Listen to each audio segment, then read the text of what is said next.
everyone, welcome back to Dasker Discusses. Hope everyone is staying safe and healthy, etc. So, what's today's video about? Let me tell you. With Christopher Nolan's epic, highly anticipated film Tenet being delayed, I'm like, great, well, I can't wait to see this movie, but let's just go back and have a look at what I think are Christopher Nolan's top 5 films. This is going to be controversial, so let's do this. Cue Hans Zimmer music. Now, look, with my top 10 of 2020 video that I made back in January before all the COVID-19 garbage came into the way of everything, what could I say? Tenet was my number one movie, most anticipated movie for 2020, and seeing the trailer, it's got that Nolan feel about it. That whole time shifting, time traveling, whatever, extracting, I don't know what, we don't actually know what, they don't give away too much in that trailer for Tenet, but I am hanging so much for that, but it keeps getting delayed here in Australia and all over the world as well. But together we can get through all this, and I'm looking forward to the day where I can go back into a cinema and watch a movie as we used to, There's that whole thing about sitting down, getting your popcorn, whatever. I didn't really get popcorn that much back in the day, but sitting down in that dark room and experiencing a movie, it's things like that that we do take for granted in a way. And, you can sit there and you can watch your Netflix and every other streaming service you've got at home during all this quarantine time, but it's the things like that, like going to the cinema, going to watch live sport as well.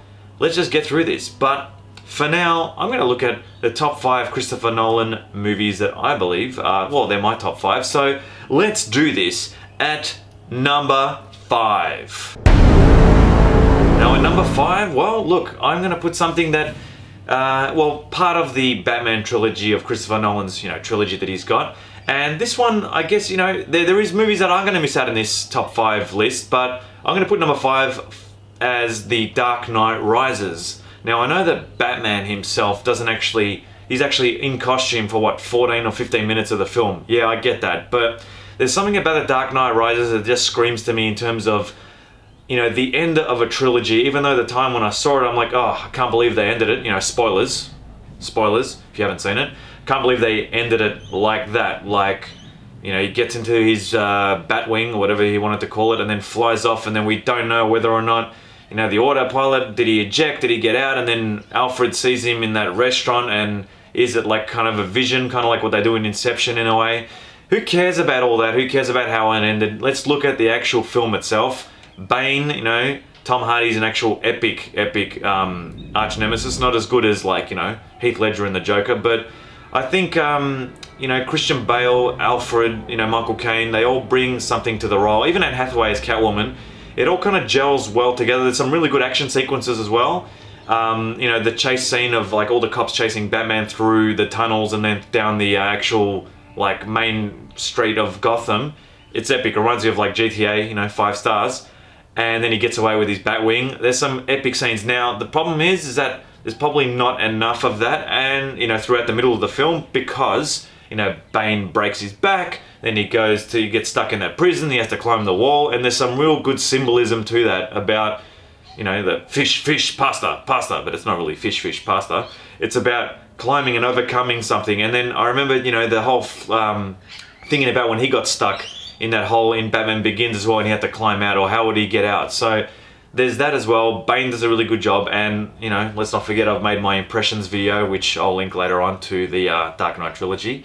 But I'm going to put Dark Knight Rises as number 5 for in my top 5 Christopher Nolan films. At number 4, well, it's got to be The Prestige. Now, what's good about it is that you've got the cast of, you could say Nolan uses, like normal directors do, other directors, they use the same actors in all their films. Where you've got Christian Bale, you've got Michael Caine, and this time you've got Hugh Jackman and Scarlett Johansson in there, about two magicians that are fighting to pull off the ultimate illusion. Now, I'm just telling you right now, I'm not going deep into the story here, and I'm not spoiling anything, because if you haven't seen The Prestige, look, put it this way, if you haven't seen a lot of Christopher Nolan films, and you're watching this, really turn it off, come back to me later when you've seen them, because to talk about them is to actually spoil them too much. But with The Prestige, that whole concept of these two magicians and the illusions, and then the cutting back, the editing is amazing, the soundtrack's okay as well, but the editing, the way the story's shown, and the use of flashbacks as well, and that whole last act is epic. And this could have been higher on the list too, but I'm going to put Prestige at number 4. Highly recommended if you haven't seen it. And don't just think, oh, well, you know, it's just, you know, about magicians, big deal. There's that movie, The Illusionist, it's the same thing. No. Forget about that Edward Norton, The Illusionist movie, which was not bad.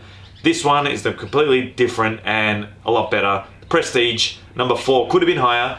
Number 4 for me, go and watch it. Can't give away anything. Go see it. Number 4, The Prestige. Am I in a dream? Am I not in a dream? What is a dream? Am I in my second layer? Who knows?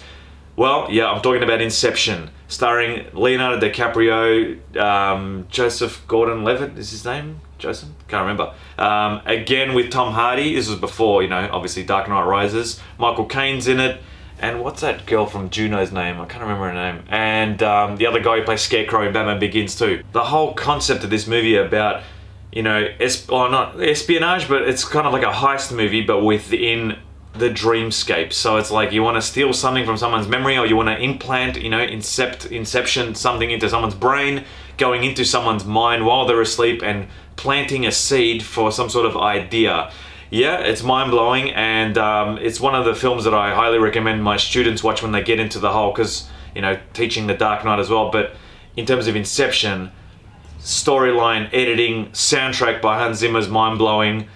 The whole concept of the film, again, with dreams and the multi-layered dreams. I remember the first time you see it, you're like, I actually kind of get what's happening, and then that big ambiguous ending, you know, is he dreaming, is he awake, etc. Who cares about that for a second? But just to look at it as a whole, if you've only seen it once, you need to go back and watch it definitely another 2 times so you can pick up on all the subtle little hints every now and then. But Inception is a wild ride, and it goes by like that, which is quite amazing because it's about, nearly over 2 hours long. And the subject matter is a lot, you know, it's original, it's fresh, and wow, just some of the sequences, you know, that I can think of in the top of my head, like when those guys are fighting in the hotel and the room is like turning, and then at the same time you've got the van that's like actually spinning upside down as well, and it reverberates through everyone's dream layers. It's stuff like that that gets amazing, and I'll tell you what, Inception deserves maybe even higher, but number 3 on my list, Inception. Now, number 2 on my list, we're getting into some icky, controversial territory here. Waters, sorry, should I say. Number 2, well, look, this could have been my number 1 as well, but I'm going to put Interstellar as number 2. Now, this, for me, well, look, it's not everyone's favorite Nolan film, and it's not everyone's film per se. Like, you know, a lot of critics liked it, a lot of people didn't. I think it deserved Best Picture when it came out. You've got Matthew McConaughey has the key role here. John Lithgow's in it as well. And Anne Hathaway is back in there, but a whole thing about leaving Earth to try and find, you know, a sustainable place to live, and getting these messages, and, well, how do I even put this? It's just the whole concept of going through a black hole and basically trying to investigate what other astronauts had done at this certain point in time where they had gone out through the black hole into these 3 planets, and Matthew McConaughey and his crew have to go and investigate what the deal is. But the whole concept of at the end, again, not spoiling anything, but that whole ending sequence, a lot of people were like, what the hell just happened? It kind of reminded me a lot of a Kubrick. It had this Kubrick-esque kind of 2001 feel to it. Now, Interstellar's not for everyone, I get it, and people might be bored, and people may be like, I don't get what happens at the end, etc. But as an actual film as a whole, watching it, and the themes behind it, you know, with love and galaxy and time and everything, it's mind-blowing to me. The soundtrack is, I think, the best Christopher Nolan soundtrack there is out there. And there's some people on YouTube, there's a guy who plays the main docking theme on a huge church organ in England somewhere. Look it up if you want. It's quite amazing. Interstellar, there's something about it that just screams. I think it could have been so close to number 1, but it's not. Interstellar, number 2 for me. Now, honorable mentions before we get to my number 1. You may have noticed that I put Dark Knight Rises at number 5, and I haven't put Batman Begins in here anywhere. Look, the thing is that I love Batman Begins as well. It's very difficult to put a top 5 list, and you're going to offend and you're going to upset everyone, but I found Batman Begins is a great film, and it's really great introduction to Batman and Liam Neeson's in it as well, Ra's al Ghul, and the training and Scarecrow, etc. It's the only issue I had with Batman Begins was, I think, the villain of Scarecrow and that whole part of the separate island at the end. It just, to me, the effects, and I know you're going to think I'm picky, but it just looked a bit too unrealistic to me. Now, bear with me, go back and have a look at it and you'll see what I mean. When they get to that island, when all the gas lifts up, it looks fake, and I just think that it is a great film and it ends really well with that whole concept of, the Joker and all that. But Batman Begins is great. It starts off fantastic, but then I think it tends to just drop off a bit near the end. So that's why it didn't get it. Now, Dark Knight Rises as well has its faults, but I just think that I enjoy watching Dark Knight Rises a bit more than I do Batman Begins. So don't kill me on that. The other one, honorable mentions are Dunkirk. Again, I went and saw this at IMAX and I was blown away, but in terms of in my top 5, I don't put it there because it just didn't do it for me in terms of, I wasn't bored, but it just, I understand that the lack of dialogue is part of the story and the ticking of the soundtrack, it all works really well and it was really well shot, but it just didn't do it for me. And I was, I was just not happy when I saw it. It just wasn't my kind of thing. And the other one is probably Memento, that, again, I saw that when I was really young as well when it came out, and I thought that was it's a great film if you haven't seen it. Again, about a guy that's got short-term memory loss and he has to tattoo things from his life onto his body so he can read them back so he understands things, and the story gets a bit messed up and the editing goes back and forward yet again. If you haven't seen it, have a look at it. But again, those 3 films could have been in the top 5, but they didn't make it. Now let's go to my number 1. Now, my number 1 Christopher Nolan film, well, I think you probably guessed it already. This film is really close to me because, one, I've been teaching it, not only to VCE classes, but also year 10 classes now. I used to teach it for VCE classes, but The Dark Knight. Now, for 9 years studying and actually teaching this film, there is literally I know every word in this movie, and I'm a big fan of, obviously, a big fan of Nolan, but it's not only that, it's just the most epic action superhero film I think ever made. IMDb puts it at number 3 of all time. You can have I'm not going to get into the whole Marvel DC debate, but this is what I think that a superhero film should look like. Now, Thor and all them, they're all a bit more, fantasy orientated, whereas this is more, I guess, based in this kind of realistic kind of world where I know there can't really be a Batman, but, Batman can die. I mean, he's got weapons, etc., but there's nothing in this film that kind of screams that, well, that's fake. The Joker is this whole symbol of chaos, an agent of chaos, this symbol of post 9/11 kind of terrorism. He is a terrorist. He holds the city hostage, and that's what we look at when I teach the film, is things like the ideologies of patriotism or post 9/11 with that, but also things like the Patriot Act and how Batman uses that sonar weaponry to kind of spy on Gotham to find the Joker. And Morgan Freeman, Lucius Fox says to him, well, this is wrong. And then Batman says to him, well, I gotta find this man. And then Morgan Freeman says, at what cost? So it's kind of that whole thing about the Patriot Act in America at that time is reflected in this movie.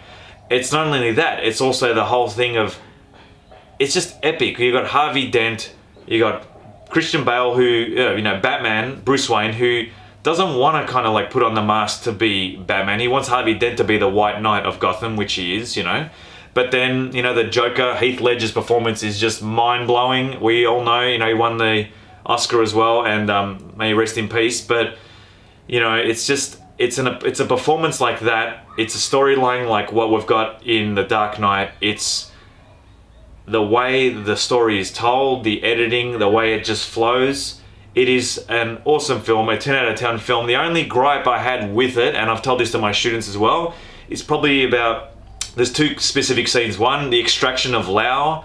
I thought that went on a bit too long, a little bit. And also the subplot with Mr. Reese and chasing, Bruce Wayne's chasing with a Lamborghini, smashes into the truck. All that whole subplot, not a huge fan of it. But apart from that, I mean, come on, you can't get past that opening sequence in the bank robbery with Heath Ledger, the Joker. I believe what doesn't kill you simply makes you stranger. It reminds me of Heat, Michael Mann's Heat, Al Pacino, Robert De Niro. Oh, epic. So when I first saw that, I was like, this is actually awesome. Then that whole middle sequence when the Joker's trying to get Harvey Dent, and then that final sequence, that whole battle where, you know, the Joker tells Batman, he goes, do you really think I'd risk everything with a fist fight with you? No, my ace, you need an ace in the hole. Mine's Harvey. And, well, Harvey turned to Two-Face, and then you see what happens with that. And that's what links so well to The Dark Knight Rises, and that's why I put Dark Knight Rises as number 5, because it is a really good way to end the trilogy. People are going to argue with me that Batman Begins is better, but you're not going to argue with me about The Dark Knight being number 1 Christopher Nolan film of all time, are you? Well, let me know what you think in the comments, guys. Let me know what you think in the comments about my top 5. Leave a like, comment, and, you know, if you want to subscribe, please hit the subscribe button. And stay safe and stay home, and I'll see you guys on the next episode of Daska Discusses.